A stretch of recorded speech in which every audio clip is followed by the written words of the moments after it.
Welcome to my channel CA Joyam. Today we shall discuss Form 10BD with respect to charitable organization and NGOs.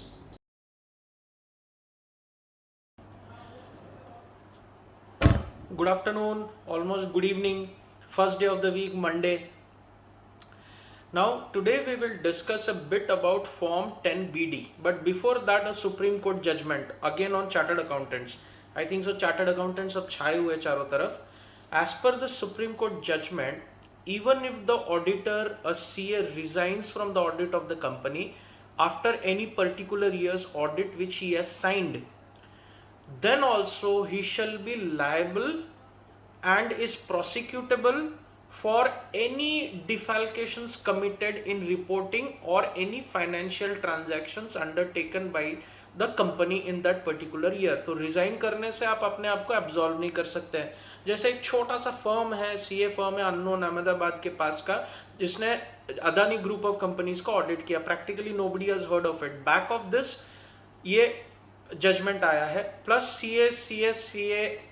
CWA are covered in the PMLA act as you all know from 3rd May 2023. So ये सारे judgement से in fact MCA has prosecuted penalised a chartered accountant for not reporting related party transactions. Penalty तो 50,000 का लगा ही, 6 महीने का degree भी चले गया उसका.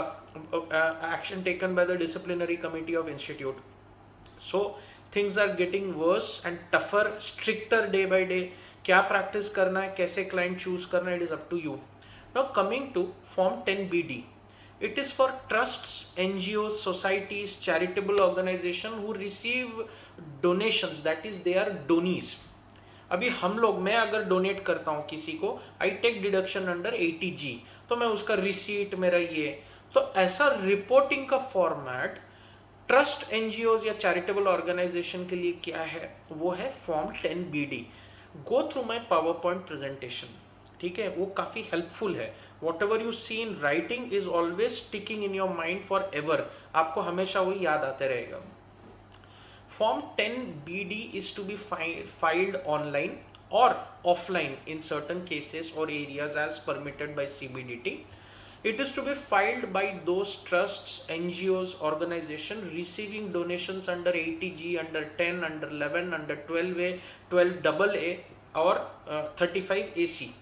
So these trusts and NGOs have to file Form 10BD stating the particulars of the donations received.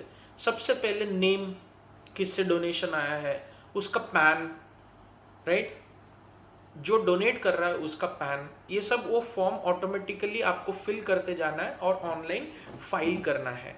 Amount of donation कितना मिला है, किस चीज के लिए आया है और उसका एंड यूज क्या है. All these particulars need to be filed in Form 10BD online.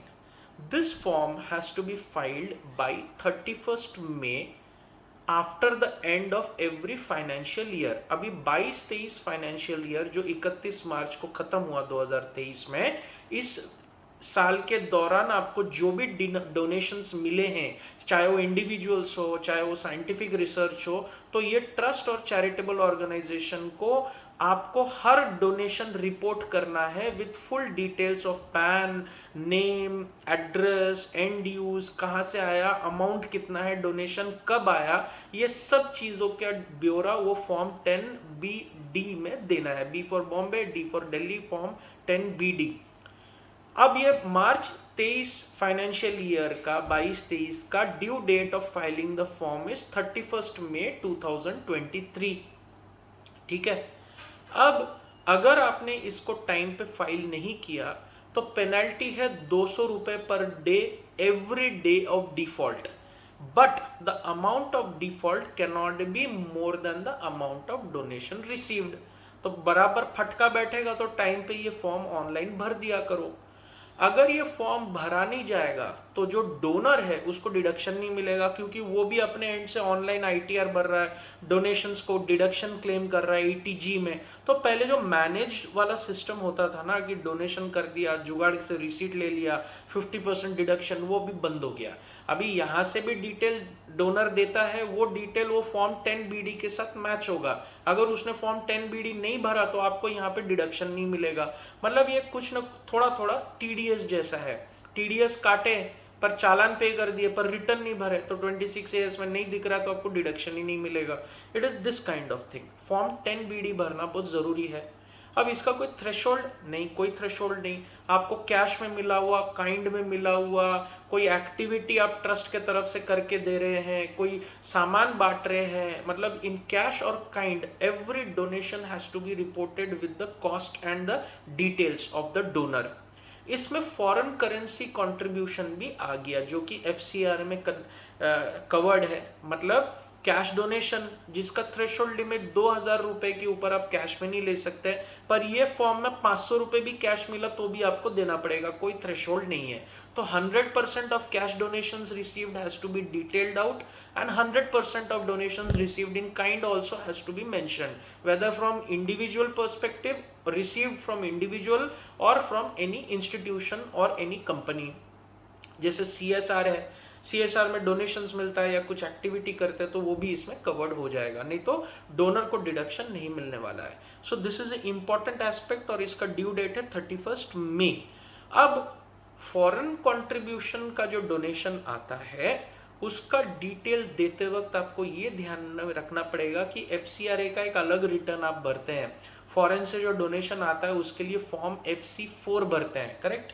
सो ये जो फॉरेन इनवर्ड कंट्रीब्यूशन है, डोनेशन है, वो FC4 के साथ भी मैच होना चाहिए, नहीं तो स्क्रूटनी ओपन हो जाएगा।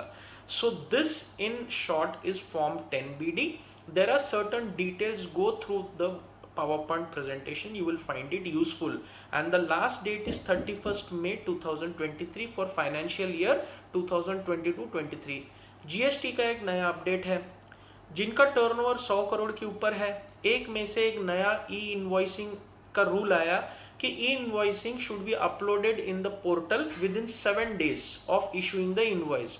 उसको, ये रूल को अभी फिलहाल 3 महीने के लिए स्थगित कर दिया गया। आप जब चाहे वो इनवॉइस रिपोर्टिंग पोर्टल में आप अपलोड कर सकते हैं, जितना जल्दी करें वो बेहतर। अभी कोई 7 दिन का टाइम लिमिट नहीं है, पर मेरे हिसाब से सेम मंथ में कर दीजिए, क्योंकि फिर आपको आईटीसी नहीं मिलेगा अगले महीने के रिटर्न के वक्त। तो फिलहाल वो 7 दिन का जो टाइम लिमिट है उसको स्थगित कर दिया गया 3 महीने के लिए। तो जब फर्दर नोटिफिकेशन आएगा the time limit of 7 days will be applicable.